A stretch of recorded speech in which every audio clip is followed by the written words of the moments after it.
네, 성도님도 안녕하십니까? 네, 네. 말씀을 전하게 된 김영환 형제입니다. 네, 오늘 이렇게 찬양을 너무 신나게 불렀는지 목이 다 가버렸어요. 네, 그래서 주님을 찬양하는 게 참 기쁨이 되고 사실 저희가 수요 집회를 왜 모이는가 저는 생각을 해봤는데 어떻게 보면 딱 중간이잖아요. 일주일의 중간에 주님의 말씀을 저희가 다시 확인하고 배우고 또 주님께로 돌아가고 또 주님을 찬양하는 이 시간이 참 귀하다는 생각이 들었습니다. 그래서 또 찬양할 뿐만 아니라 저희가 또 선포되는 이 말씀을 통해서 사실 제가 말하는 건 전혀 없는 것 같아요. 제가 말할 것도 없고 그렇지만 주님의 말씀이니까 대신 말씀하도록 하겠습니다. 네, 오늘의 본문 말씀은 여호수아. 감사합니다. 저 있거든요. 2잔 먹겠습니다.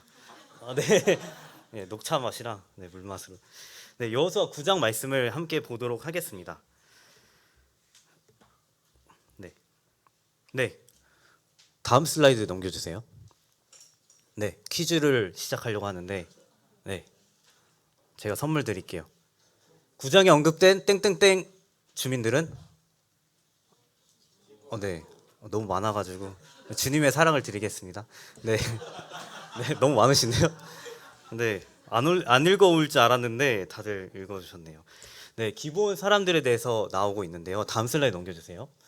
네, 기브온 사람들이 나오고 이 사람들이 이제 위장해가지고 이스라엘과 여호수아를 속이려고 하는 그런 스토리로 내용이 전개가 됩니다. 어, 그래서 제가 이것을 통해서 소제목을 한번 지어봤어요. 주님께 묻는가 궁서체로 만들어봤는데 심각하게 받아들이라고. 네, 주님께 묻는가라는 소제목을 가지고 함께 말씀을 나누겠습니다. 다음 슬라이드.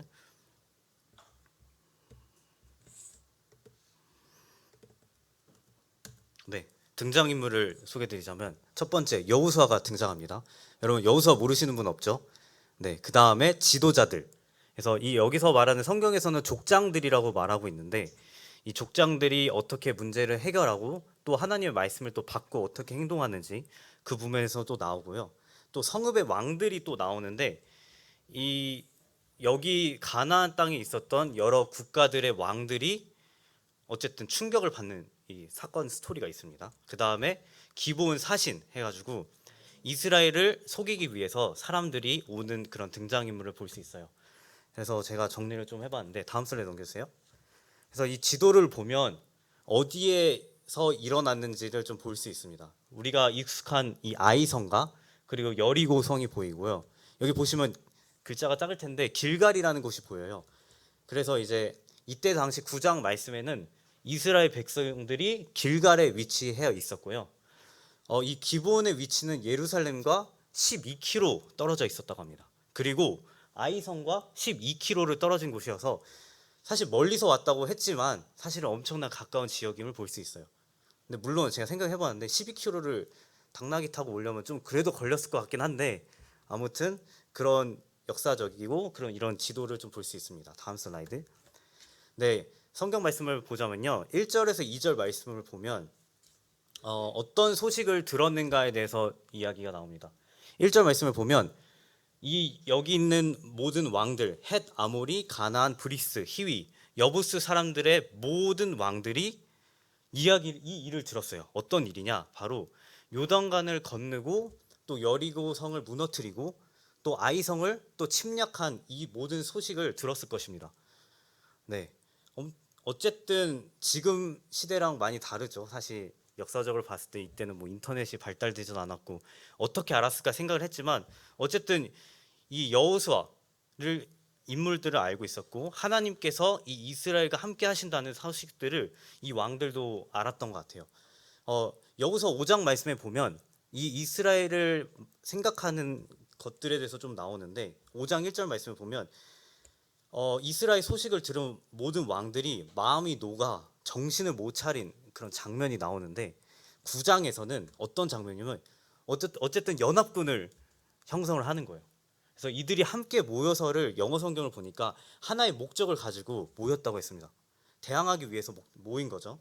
그래서 이들과 어쨌든 어떻게 보면 이들은 적대의 관계였지만 어떻게 이 이스라엘을 무너뜨리기 위해서 연합된 모습을 보게 됩니다. 다음 슬라이드. 하지만 이 그 기브온 사람들은 그 히위 족속 사람들이었는데 이 사람들이 또 다른 계획을 가지고 이 이스라엘을 속이기 위해서 찾아옵니다. 그래서 자신들이 유일하게 살아남을 방법을 좀 생각을 했던 것 같아요. 그 방법이 뭐냐? 바로 눈을 속였어요. 그래서 이들이 위장을 했죠. 외국인처럼 멀리서 온 것처럼 치장을 해가지고 이제 헤어지고 약간 이렇게 터진 그 포도주 부대를 가져왔고 낡은 옷과 신발을 신었고 그 다음에 곰팡이 핀 빵을 가지고 증거로 삼았습니다. 그 다음에 말로 또 속였어요. 어떻게 말했냐? 보면 이제 다음 슬라이드 넘겨주세요.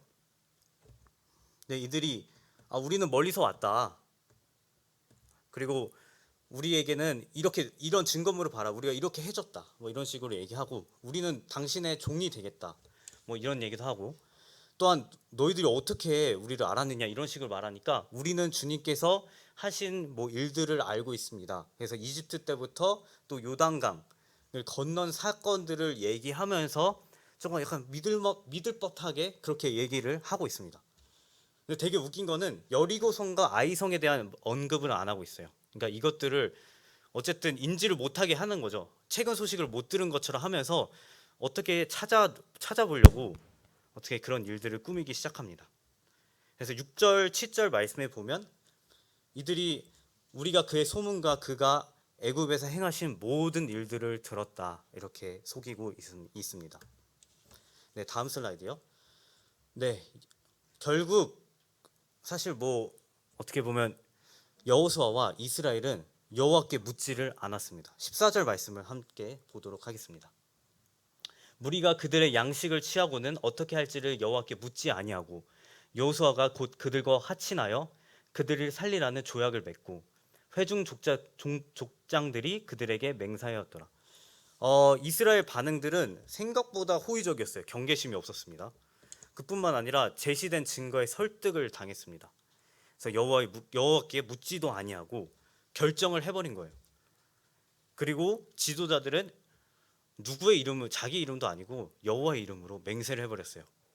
저는 이거 보면서 와 어떻게 여호와의 이름으로 맹세하지 말라는 그 말씀이 생각이 나더라고요. 십계명을 볼 때 어쨌든 여호와의 이름을 이용해 가지고 자신들의 이득을 자신들에게 유리한 것들을 취득하려고 했던 것들을 볼 수 있습니다. 사실은 지금까지 가나안 땅에 들어와서 여리고 성과 아이성을 침략했을 때 모든 것은 다 주님께 묻고 순종하면서 했기 때문에 사실상 승리할 수 있었죠. 그런데 이들의 모습은 그냥 이렇게 아무런 경계 없이 그 증거물 곰팡이 핀 그 빵 하나 가지고 어쨌든 이들을 믿었던 것입니다. 만약 생각을 해봤습니다. 하나님께 만약에 이런 필터링 하나님께 물었으면 어땠을까? 하나님께서 분명히 노라고 하셨겠죠. 그렇지만 이들이 그것을 선택하게 됩니다. 다음 페이지. 16절부터 18절 말씀에 보면 이들의 거짓말이 들통나기 시작합니다. 이 4일 후이라고 써 있는데 17절 말씀에 보면 이스라엘 자손들이 행군을 하다가 여러 성읍들을 이르렀어요. 그 지역들이 나오는데요. 기브온과 그비라와 브에롯, 기럇 여아림 여러 가지 이런 성읍들을 지나가는데 정복하지 못했습니다. 그 이유는 여호와 이름으로 맹세했기 때문에 이들이 다시 칠 수가 없는 거예요. 건드릴 수 없었던 거예요. 그러자 이제 백성들이 족장들을 향한 원망이 시작됩니다. 그런데 여기서 포인트는 또 족장들이 여호와의 이름으로 맹세했기 때문에 하나님의 진노가 임할 것이라는 거에 두려움이 있어서 치지를 못하는 거예요. 이런 상황이 결과적으로 일어났습니다. 네, 다음 페이지. 16절에서 27절 보면 이제 기브온 사람들이 어떻게 치지 못하니까 어떤 식으로 삼아줬는지에 대한 말씀이 구절이 나오는데요. 이 조약을 되돌릴 수 없었기 때문에 또한 이들을 칠 수 없었기 때문에 아무것도 할 수 없었던 걸 보게 됩니다. 그래서 이들을 일꾼으로 삼았어요. 그래서 지도자들이 대안을 제시합니다. 나무 패는 자와 물 깃는 자로 삼았다는 거죠. 어떻게 보면 잡일을 하는 그런 일들을 시켰는데 이 과정에서 이제 여호수아가 이제 신문이 시작됩니다. 너 왜 속였냐? 왜 우리를 속였냐? 이렇게 얘기하니까 그들의 답변은 이스라엘에 의해 멸망할 것을 두려웠기 때문이라고 이야기하면서 이제 여호수아에게 알아서 처리해달라. 우리의 그렇게 일이 진행되는 것을 볼 수 있습니다. 마지막 구절을 보면 하나님의 집을 위하여 나무 패는 자와 물 깃는 자로 또 삼으시는 것을 보게 됩니다. 근데 저는 이런 생각이 들더라고요. 이 말씀 보면서 하나님의 집을 위하여 섬기는 자가 되었다는 것만으로도 어떻게 보면 하나님께서 이들에게 은혜를 베풀어 주셨다고 생각이 들어졌어요. 어떻게 보면 우리는 사실 우리의 삶의 목적은 주님의 나라를 위해서 또 주님의 집을 위해서 어떻게 보면 크게 보면 이제 어떠한 작은 부분이라도 주님께 영광 돌리는 삶을 살도록 주님께서 우리에게 은혜를 베풀어 주셨는데 어떻게 보면 하나님의 맹세한 그런 조약으로 인해서 이들이 어떻게 보면 이스라엘 백성들이 큰 피해를 얻었지만 주님의 일을 하는 이런 일꾼으로 삼으신 것들을 또 보게 되었습니다. 네, 사실 그 여호수아 9장 말씀은 굉장히 간단한 스토리로 이어집니다. 그렇지만 저희가 기억해야 될 것은 14절 말씀이라고 좀 생각이 들어졌습니다. 여호와께 묻지도 않고 결정한 이것들, 우리 삶 속에 사실 얼마나 많은 것들을 묻지 않고 살아가고 있는지 그 부분은 사실은 다 알 겁니다. 본인이 제일 잘 알 거예요. 사실 남은 몰라도 제 자신을 잘 알고 있죠.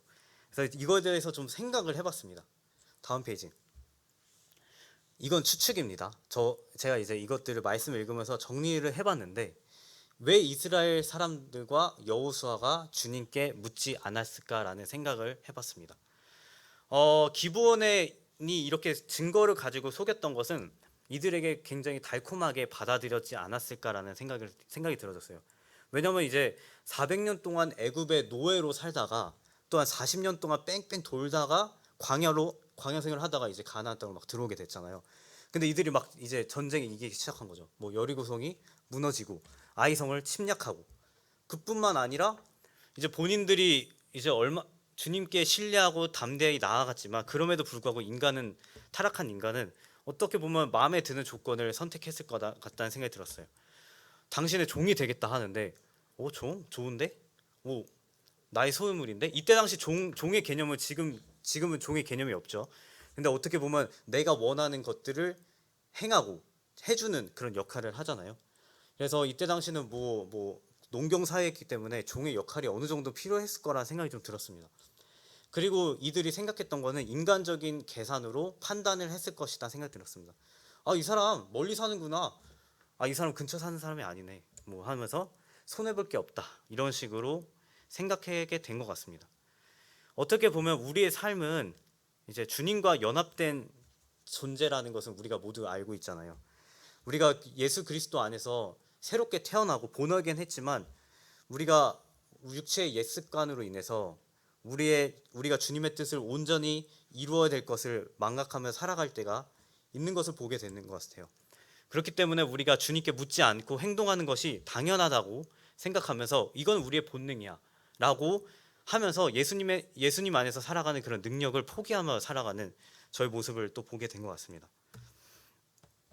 다음 페이지. 결과 이들이 주님께 묻지 않은 결과는 하나님의 명령을 온전히 따르지 못하게 되었다고 생각이 들어졌어요. 어떻게 보면 주님께 물었더라면 100% 주님 하나님의 명령을 순종한 이스라엘 자손이 됐었겠지만 좀 모자란 거예요. 75%, 85%. 어떻게 보면 그런 생각이 좀 들었습니다. 네, 다음 페이지. 네, 제가 이걸 준비하면서 저의 뇌 구조를 한번 파악을 해보자. 내가 어떤 거를 주님께 묻지 않는가라는 생각을 좀 하게 됐어요. 그래서 요새 저희 가장 스트레스는 직장 스트레스. 이제 저희가 이제 오늘도 좀 집합을 당했는데 아무튼 여러 가지 그 상황 속에서 그런 뭔가 스트레스를 받는 것들이 생기더라고요. 이게 신기한 게 또 하나님께서는 참 감사한 거는 주님께서 감당할 만한 시험들을 주시고 또 그러한 믿음을 허락해 주심에 좀 감사가 됐어요. 예전 같으면 포기했을 텐데 왜 하나님이 나를 이렇게 생각하시는구나, 주님의 은혜를 이렇게 경험케 하시는구나, 이런 것들을 좀 보고 있는데 이제 저의 이야기를 나누면 직장 스트레스, 그 다음에 저는 이제 영업을 하다 보니까 신규 업체를 발굴해야 돼요. 거기서 이제 업체를 다니거든요. 저의 일은 이제 전화로 이제 예를 들어서 제조업체들이나 아니면 연구하시는 업체한테 이제 전화를 합니다. 띠리링 띠리링, 전화하면 이제 제가 이제 그 사람들 엔지니어를 만나는 게 저의 목적이에요. 만나서 부품을 파는 건데 어쨌든 저는 이런 항상 머릿속에 나가지가 않아요. 이 생각이 항상 갇혀 있어요. 주말 내내 갇혀 있습니다. 솔직히 말씀드리면. 그리고 매출 압박도 어느 정도 들어오고 또한 결혼 문제, 또 건강, 네, 그 다음에 또 비전. 그럼에도 불구하고 아 주님을 위해 살아가고 싶다. 근데 왜 내 인생을 지금 이렇게 답답할까? 평생 이렇게 살아야 되나? 그렇다고 주님 일을 하고 싶은데 일은 다 내버려 둘 수도 없고 이런 여러 가지 고민을 하고 있습니다. 저는 이 구장 말씀을 통해서 이러한 뇌 구조에 있는 모든 것들을 주님께 묻는다면 우리의 삶은 어떨까라는 생각이 들었습니다. 그래서 지금 막 뇌 구조를 막 굴려보시면 좋을 것 같아요. 내가 지금 갖고 있는 생각과 어떤 것들이 있는지. 네, 어떻게 보면 제 뇌 구조를 이렇게 다 드러내서 좀 약간 부끄럽기도 하지만 주님께 모든 걸 묻는가라는 생각을 했을 때 참 그렇지 못하다는 저의 모습을 또 보게 되었습니다. 다음 슬라이드. 그러면 우리는 어떤 시대에 살아가고 있는가? 이런 부분을 좀 생각해 봤어요.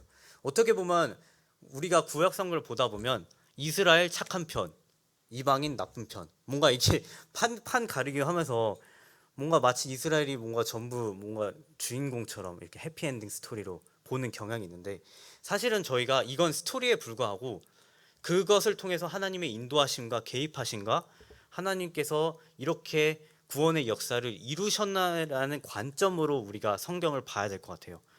그렇게 해서 봤을 때 그 이스라엘 백성들은 어쨌든 하나님의 명령에 순종하는 삶이 가장 어떻게 보면 1순위였고요. 약속의 땅을 정복하는 삶이 가장 1순위였어요. 그렇기 때문에 가나안 족속들을 땅의 민족들을 싸우고 살았던 거죠. 저희들은 어떤 시대를 살고 있는가 생각을 해봤을 때 이거는 모든 사람이 다 주님께서 주신 것들이랑 분별에 따라 다르다고 생각이 들어집니다. 그렇지만 우리의 궁극적인 삶의 목표는 주님께 영광 돌리는 삶을 사는 거고 주님이 다시 오심을 기다리면서 사는 것이라고 생각합니다. 각자의 위치에서. 그렇지만 각자의 위치에서 우리는 세상의 것들과 동맹을 맺는 경우가 있습니다.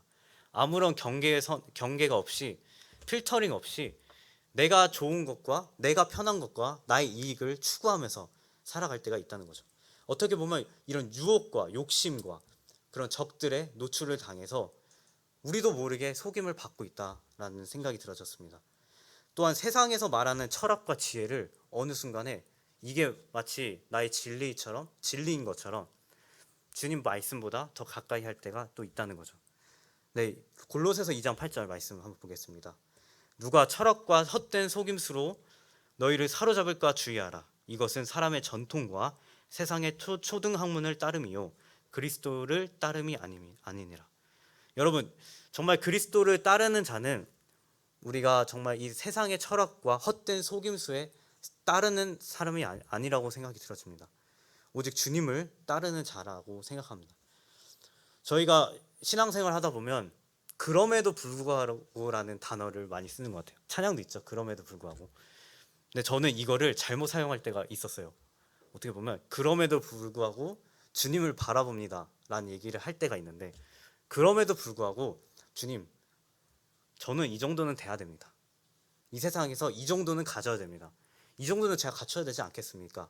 라는 그 관점이 정말 믿음에서 나오는 것이 아니라 이 세상의 기준에서 어떻게 보면 유혹을 받고 그 가운데서 그럼에도 불구하고 살아갈 때가 있습니다.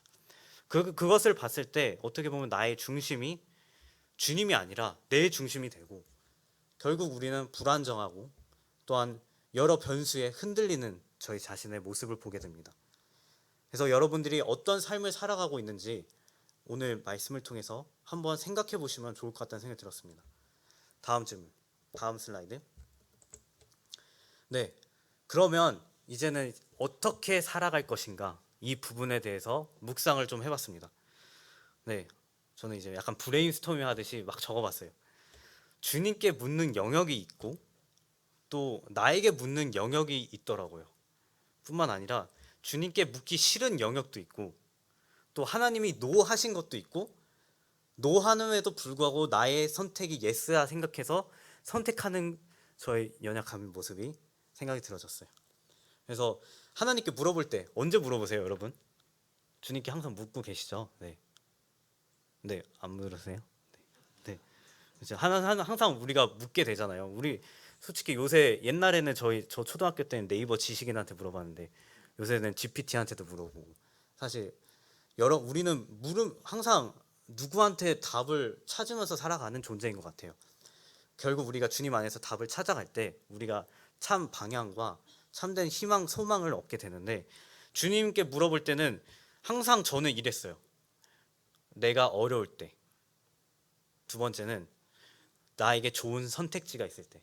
우리가 흔히 말하는 거 있죠. 행복한 고민. 주님, 이것도 할까요? 저것도 할까요? 어떻게 보면 되게 행복한 고민일 때 주님을 막 찬양합니다 하면서 되게 주님께 물어요. 좋죠. 근데 정말 내가 원하지 않을 때는 주님께 묻는 것이 참으로 묻기가 참 어려울 때가 있습니다. 주님께 묻기 싫을 때가 언제 있냐 했을 때 하나님께서 말씀하신 것들이 나의 계획과 다를 때. 근데 인간은 정말 교만한 존재인 것 같아요. 하나님 앞에서 어리석을 때가 많아서 항상 그래서 주님의 응답이 되게 멀게만 느껴지는 거예요. 주님께 물었는데 빠른 답변이 안 오는 거예요. 요새 GPT 보면 얼마나 빠릅니까? 10초 만에 우리가 원하는 지식 다 나오는데. 근데 하나님께 물어보면 주님이 주시는 거 맞을까? 라는 그런 고민과 그런 스트러글링, 그런 고군분투하는 그런 모습을 또 보게 됩니다. 또한 주님께 묻기 싫을 때는 지금 당장 이거 해야 돼. 지금 당장 이건 내가 원하는 거야. 우리의 그런 욕심에 의해서 선택할 때가 있죠. 또한 우리가 묻기 싫을 때는 또 우리의 죄성이 나올 때, 내 인생의 주인이 나일 때, 그런 자아를 위해서 살아가는 존재, 그럴 때가 좀 나오는 것 같아요. 그렇다면 하나님의 노는 어떨까요? 하나님의 노. 저는 하나님의 노가 굉장히 좋은 거라고 생각이 들어졌어요. 하나님께 물었을 때 주님이 노 하시면 굉장히 우리는 기뻐해야 되겠다는 생각이 들었어요. 우리가 어떻게 보면 직장 생활하면서 아니면 학교에서 아니면 대학생들 우리가 어떤 것을 열심히 했을 때 부정적인 답변을 얻으면 우린 굉장히 상심하잖아요. 제가 직장 일을 했을 때 되게 열심히 해서 이렇게 가져갔는데 부정적인 반응과 이렇게 상황이 나오면 우린 굉장히 마음이 어려워집니다. 근데 우리가 하나님께 모든 것을 맡기고 하나님께 노를 받을 때는 굉장히 좋은 것이다 생각이 들었어요. 왜냐하면 하나님께서 최선의 길을 우리에게 열어주시기 때문이죠. 가장 좋은 길을 막아주시고 보호하시고 인도하시는 하나님을 좀 보게 되었습니다. 네, 이사야 53장 8절 말씀 보겠습니다. 너의 생각은 내 생각과 다르며 너의 길은 내 길과 다름이니라. 우리는 길을 항상 찾아가는 존재입니다. 우리가 그 길을 알지 못합니다. 그렇지만 우리가 믿는 것은 내가 생각하는 그 길을 보여주세요가 아니라 주님이 보여주시는 그 길을 따라가겠습니다라는 주님께 선포할 때 참된 그 길을 우리가 누릴 수 있는 것 같아요. 우리에게는 천로역정 보면 큰 길, 좁은 길, 여러 가지 길들이 있죠. 근데 우리가 선택하는 그 길도 어떻게 보면 나는 좁은 길을 가고 있어. 나는 주님 안에서 참 묻고 주님 안에서 성장하고 있어 라고 하는 그 내 생각도 어떻게 보면 좁은 길이 아니겠다는 생각이 들었어요. 진정한 주님의 길은 주님의 길을 인정하고 나의 뜻, 나의 예스가 주님의 노가 될 때 비로소 이루어진다고 생각이 들어졌습니다. 정말 우리가 판단하는 기준이 사실 우리가 완벽할 수는 없어요. 제가 이렇게 말씀을 전하더라도 아니면 이 성도님들도 항상 주님께 물으면서 완벽한 그 100%의 신앙생활을 할 수도 있겠지만 참 어렵죠. 그렇지만 우리가 주님의 말씀을 분별하고 이 세상적 판단의 기준이 무엇인지 생각해 볼 필요가 있습니다. 빌립보서 4장 8절에서 9절 말씀. 되게 신기했던 게 이 말씀을 지난주에 읽었는데 이 말씀을 준비하면서 연관성이 생각나더라고요. 한번 읽어보겠습니다. 마지막으로 형제 자매 여러분, 무엇이든지 참된 것과 무엇이든지 경건한 것과 무엇이든지 옳은 것과 무엇이든지 순결한 것과 무엇이든지 사랑스러운 것과 무엇이든지 명예로운 것과 또 덕이 되고 칭찬만할 것이 있으면 이 모든 것을 생각하십시오. 지금 형제 자매님들은 다 여기 해당되시는 거죠. 우리가 무엇이든지 우리가 분별할 수 있는 것은 참 무엇이든지 참되고 경건하고 옳고 순결하고 사랑스러운 거고 참 이 모든 것을 우리가 생각해야 될 것입니다.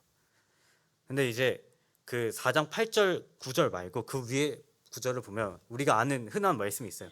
아무것도 염려하지 말고 모든 일을 오직 기도와 간구로 하고 여러분이 바라는 것을 감사하는 마음으로 하나님께 아뢰십시오.